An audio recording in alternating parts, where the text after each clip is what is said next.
Okay, now we're going to step to a side dish we'll use for all these beautiful breakfasts we made. And there's nothing more appealing than wonderful buttermilk fresh biscuit. So into this, I've mixed 2 cups of flour, 2 teaspoons of baking powder, a 1/4 teaspoon of baking soda, and a 1/4 teaspoon of salt. It's just sitting there like this. It says you can basically sift them or just stir them together. Once you stir them together, everything's flours and chemicals are easily and completely mixed. You're ready to go. Now for these biscuits to work right, the butter you put in has got to be in small pieces and it's got to be cold. Cold parts are really important. So I simply take the 1/4 pound or 1/2 cup it calls for, and I grate it with a big cheese grater. Just grate it straight down. Once you grate it in, and grate all of it,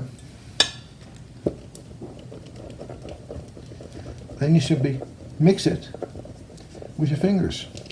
Now what's really important with the biscuits is understand that you don't want to work this any harder than you have to, because anytime you mix flour and some kind of liquid, doesn't matter what kind of liquid it is, you're developing the gluten in the flour. Doesn't matter what kind of flour. Some flours have more than others. Even cake flour has some gluten, and this is all purpose, which means it's half bread flour and half pastry flour.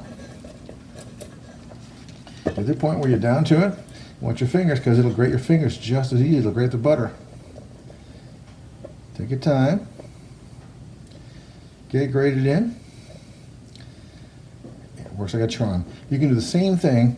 Just take 2 butter knives, put the pieces in, chop it up a little bit, and just chop up as much as you can. It doesn't have to be perfect. It's going to be cut in much smaller pieces. Once you got it, with your fingers, work it around. Make sure all the flour is coated with, butter. Make sure all the butter is coated with the flour. When you got that done, you've now got 2 cups of flour, 2 teaspoons of baking powder, 1/4 teaspoon of baking soda, and a 1/4 teaspoon of salt. No problem here. It's easy. The last thing you do, the recipe calls for 1 cup of buttermilk.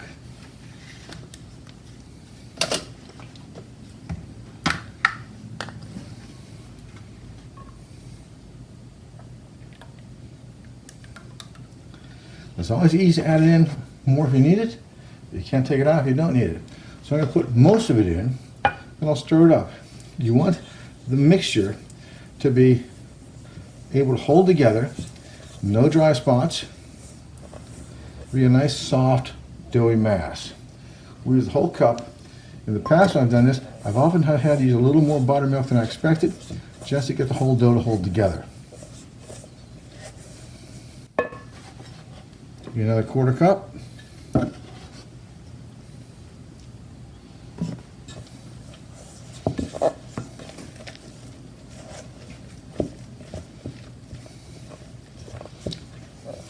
It's coming together nicely. Pick up all the dry flour.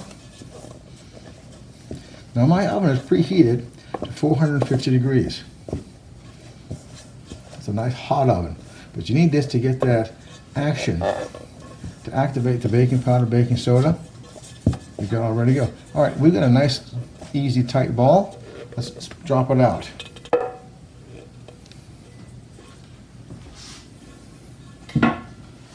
Scoop it all off.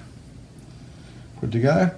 Now what I'm going to do next, I saw an old pastry chef buddy of mine, Dave Watson, tell me about this, and it works like a charm. You notice what I'm not going to do, there's no rolling pin out here. I'm not using a rolling pin on my biscuits. That's working the biscuits too hard, and you develop the gluten too much. All I'm going to do, push it into a nice, easy ball. Once I got a ball, I got just enough flour on the surface so it doesn't stick. Roll it around, get that nice, easy ball. When you got it, if you're going to use small round cutters, how high do you like your biscuits? I tend to like a high biscuit. So I'll pat it down with no rolling pin, pat it down nicely.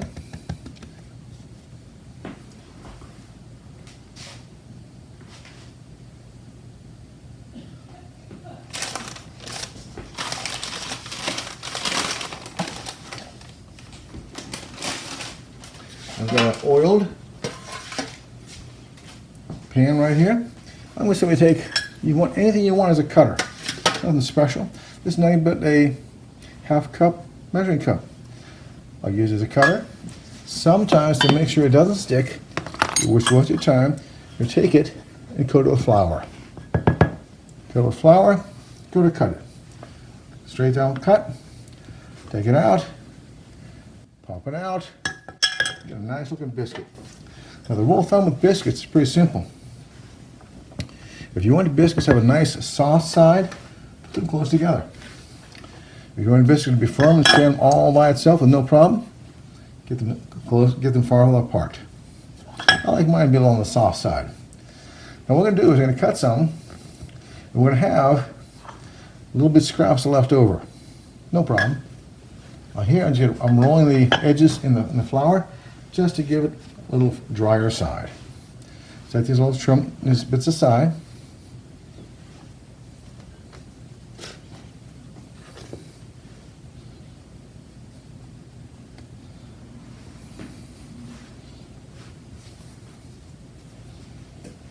Okay, we'll reshape this a little bit.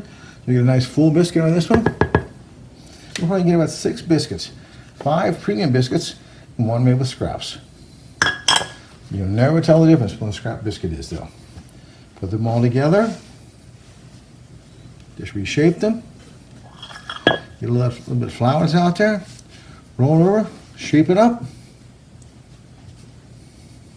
Flatten it down. Get inside the biscuit cut.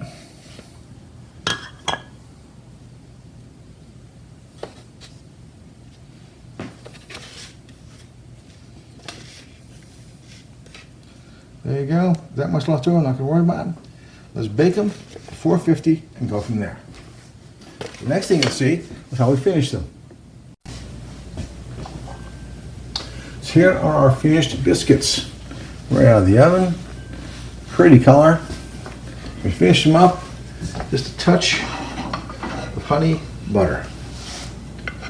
Buttered biscuits are fantastic. Honey butter biscuits are even better. Give it a little touch.